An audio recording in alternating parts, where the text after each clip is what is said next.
आज हम लोग प्रशीतक या रेफ्रिजरेटर क्या होता है ये जानेंगे।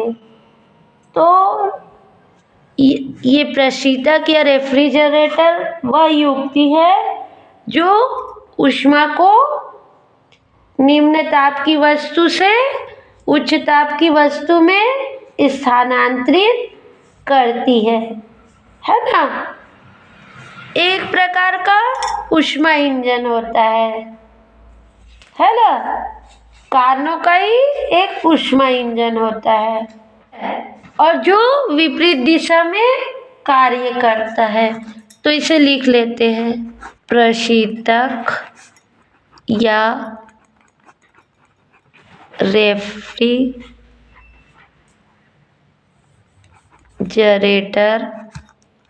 वह युक्ति है जो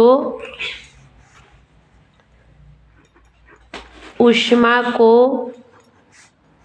निम्न ताप की वस्तु से उच्च ताप की वस्तु में स्थानांतरित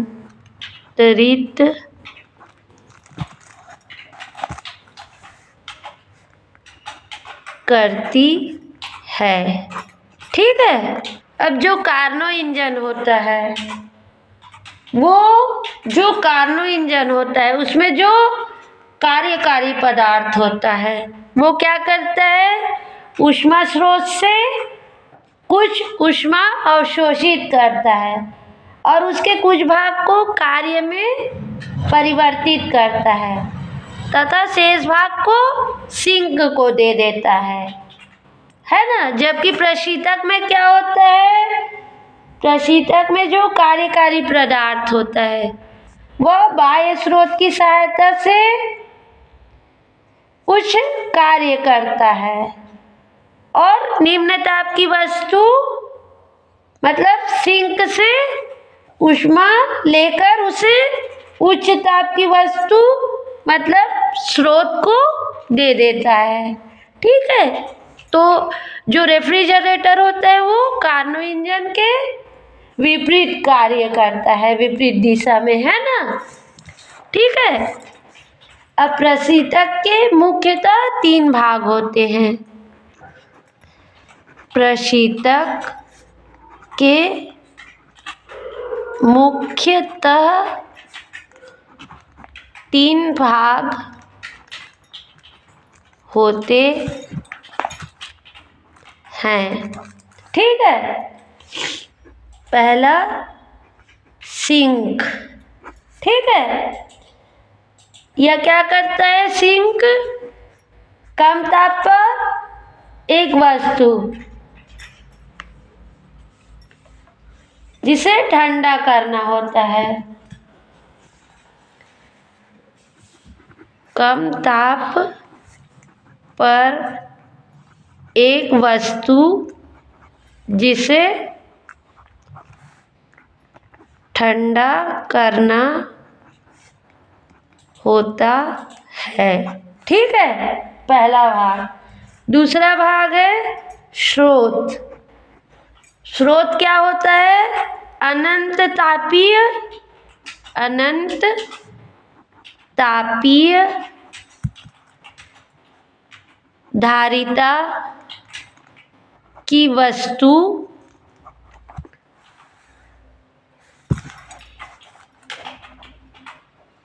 अनंत ताप हो जिसका, है ना, की वस्तु जिसका ताप अधिक या जिसका ताप अधिक या स्थिर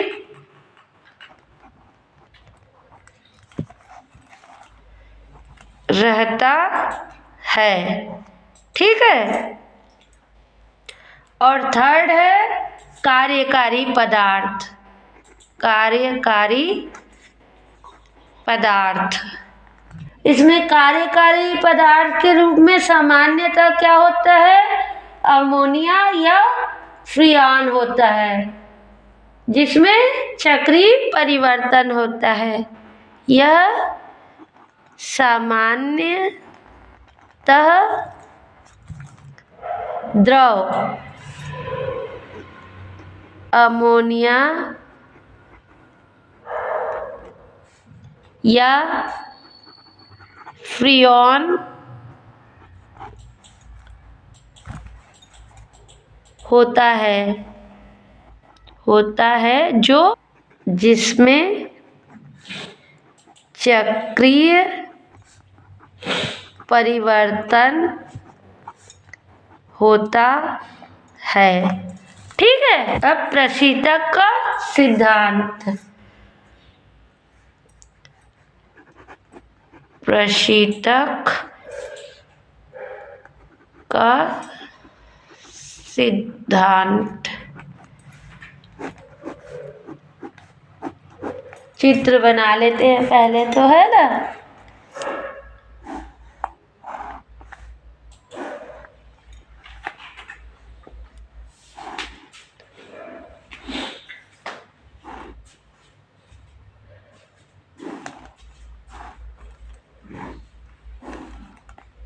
अब क्या है?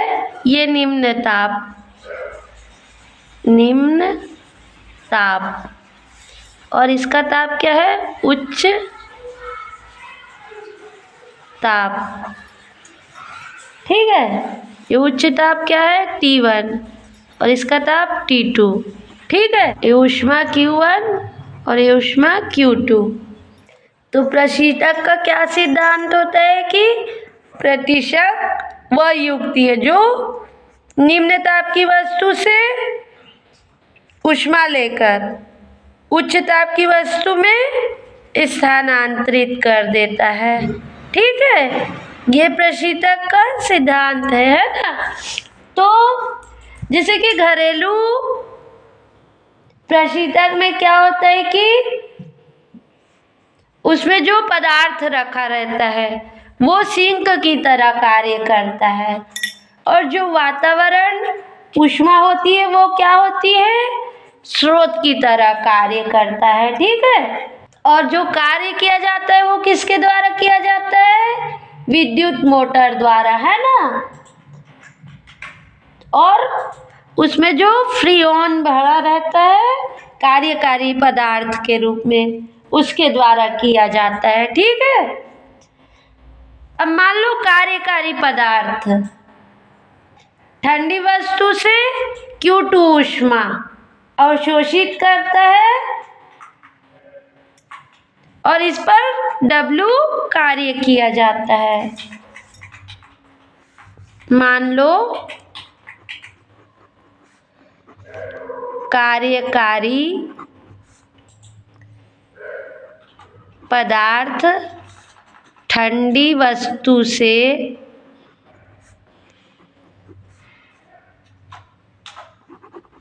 Q2 ऊष्मा अवशोषित करता है। ठीक है। Q2 ऊष्मा अवशोषित करता है। इस पर W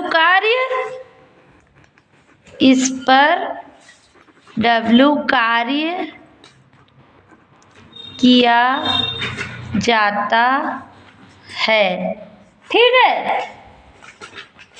अब जो प्रत्येक चक्र के बाद वो अपने प्रारंभिक अवस्था में वापस आ जाता है ना। जब W कार्य किया जाता है तो वो उच्च ताप की वस्तु को Q1 ऊष्मा दे देता है ना। Q1 बराबर Q2 माइनस W, जिससे वह Q1 ऊष्मा उच्च ताप की वस्तु को दे देता है। प्रत्येक चक्र के बाद वह अपने प्रारंभिक स्थिति में वापस आ जाता है। प्रत्येक एक चक्र के पश्चात वह अपनी प्रारंभिक स्थिति में वापस आ जाता है। ठीक है, प्रत्येक चक्र के बाद वह अपनी प्रारंभिक स्थिति में वापस आ जाता है, तो उसके आंतरिक ऊर्जा में कोई परिवर्तन नहीं होता। ठीक है, तो उसके आंतरिक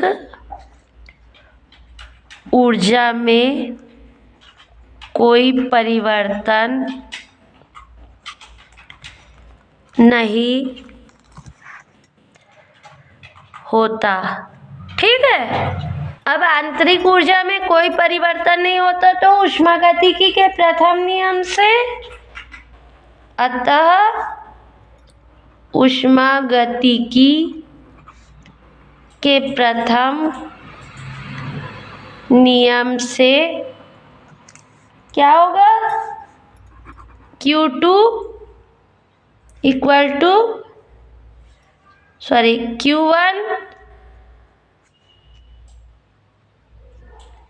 Q2 minus Q1 equal to minus W कार्य, है ना।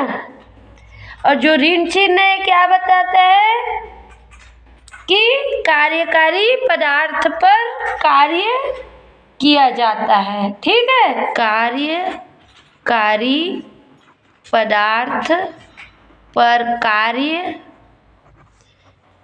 किया जाता है, यह ऋण चिन्ह बताता है। Q1 इक्वल टू क्या हो गया? ये हो गया W प्लस Q2। ठीक है, तो इस समीकरण से स्पष्ट है कि जो कम ताप की वस्तु होती है ना,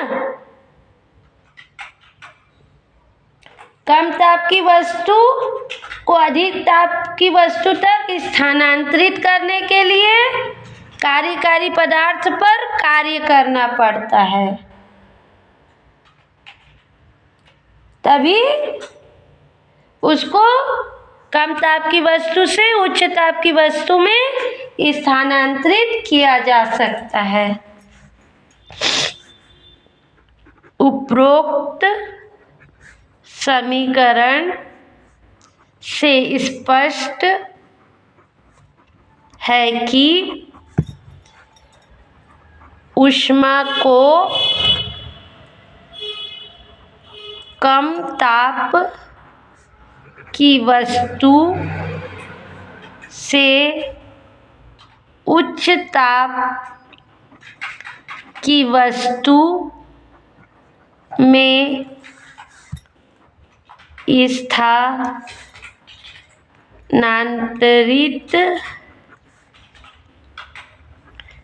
करने के लिए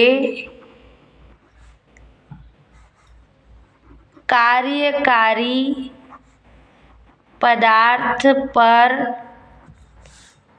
कार्य किया जाता है। ठीक है, प्रशीतक का कार्य गुणांक। अब प्रशीतक का कार्य गुणांक क्या होता है कि कोई वस्तु है ना अपने प्रत्येक चक्र में कार्यकारी पदार्थ द्वारा वस्तु से ऊष्मा लेता है ना, और उस पर कार्य करता है, और जो कार्य होता है उस कार्यकारी वस्तु द्वारा ली गई ऊष्मा और कार्यकारी पदार्थ पर किया गया कार्य का अनुपात प्रशीतक का कार्य गुणांक कहलाता है। सरल शब्दों में हम क्या कह सकते हैं कि कार्य गुणांक बराबर वस्तु से ली गई ऊष्मा बटा कार्यकारी पदार्थ पर किया गया कार्य। प्रतिचक्र कार्यकारी पदार्थ द्वारा वस्तु से ली गई ऊष्मा और कार्यकारी पदार्थ पर किया गया कार्य के अनुपात को कार्य गुणांक कहते हैं। ठीक है, अब कार्य गुणांक को किससे दर्शाते हैं? बीटा से। इसलिए बीटा इक्वल टू वस्तु से ली गई ऊष्मा क्या है यहाँ? Q2 और कार्यकारी पदार्थ पर किया गया कार्य क्या है?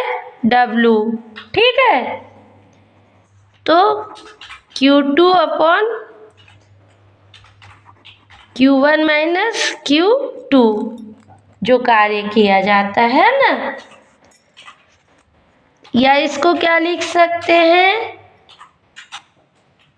Beta equal to Q2 upon Q1 upon 1 minus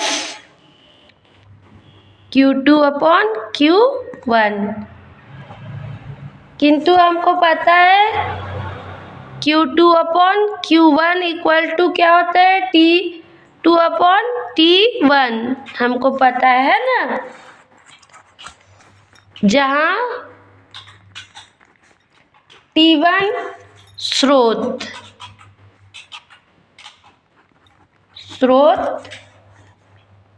या वातावरण कह सकते हैं, वातावरण का ताप तथा T2 सिंक या वस्तु का ताप है। ठीक है, इसलिए बीटा इक्वल टू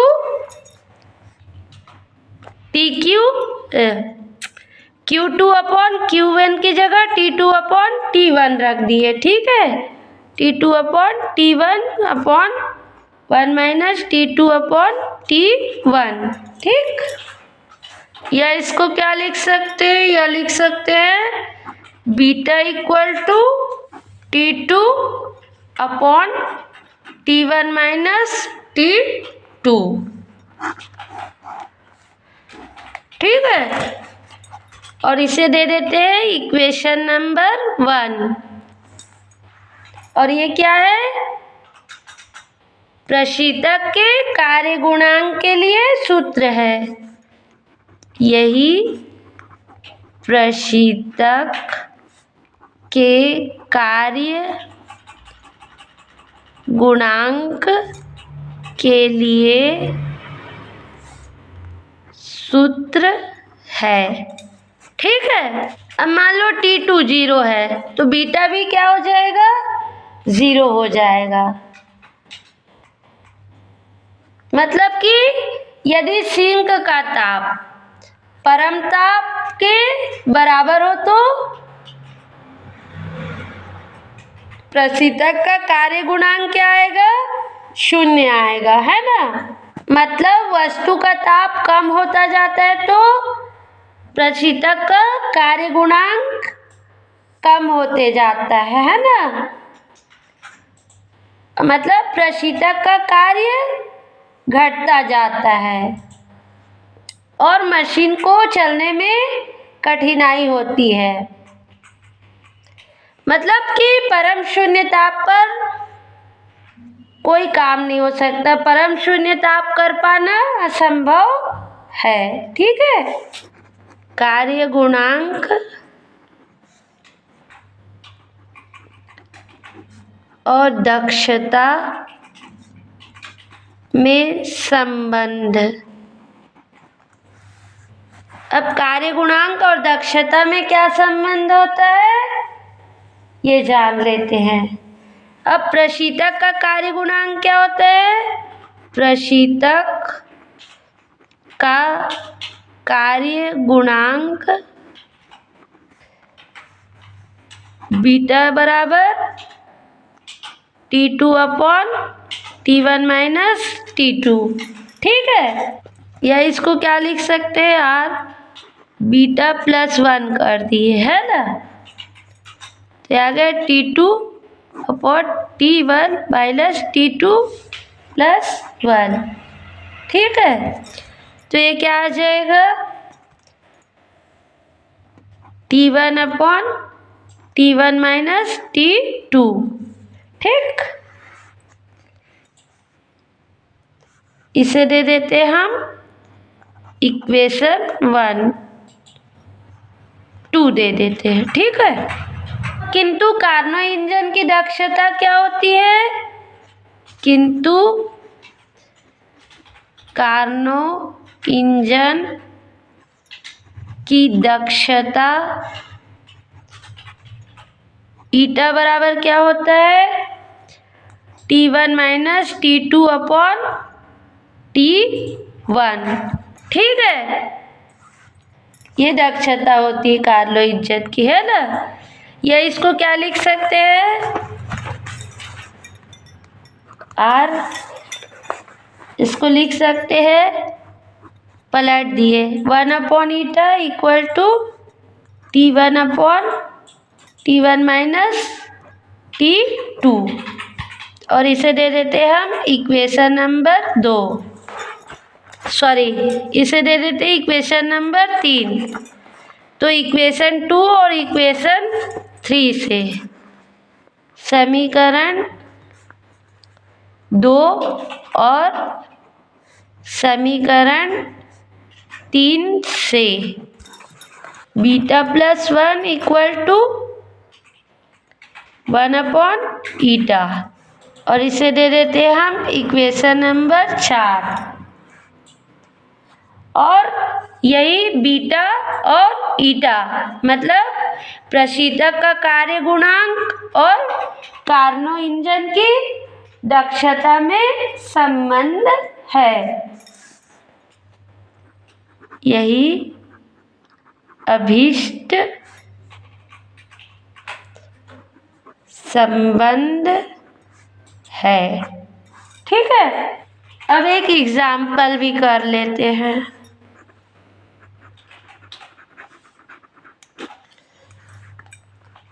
एक प्रशीतक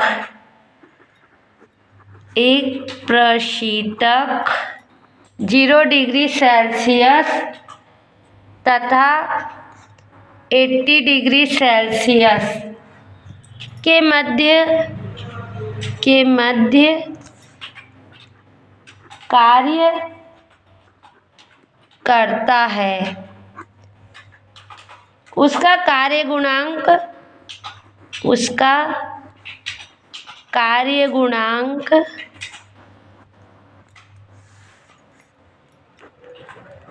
कितना होगा?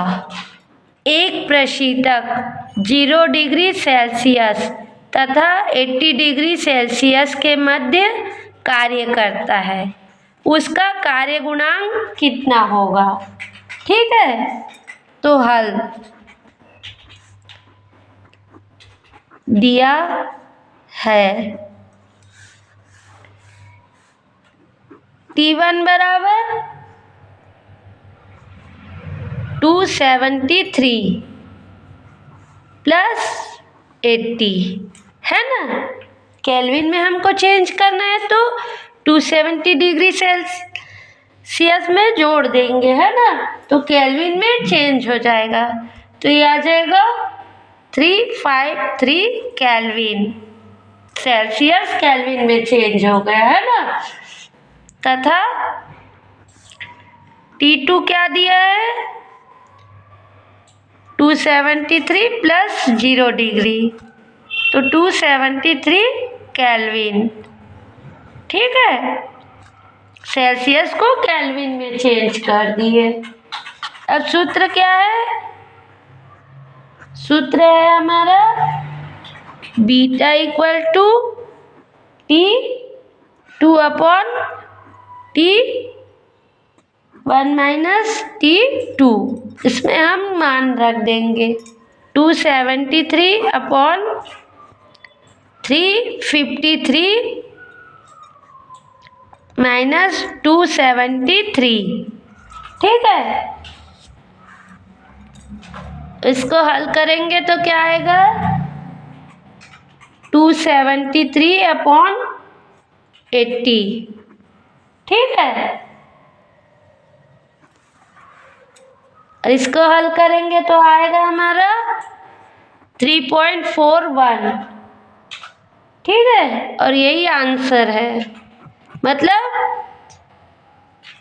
एक प्रशीतक 0 डिग्री सेल्सियस तथा 80 डिग्री सेल्सियस के मध्य कार्य करता है, तो उसका कार्यकारी गुणांक कितना होगा, 3.41, ठीक है।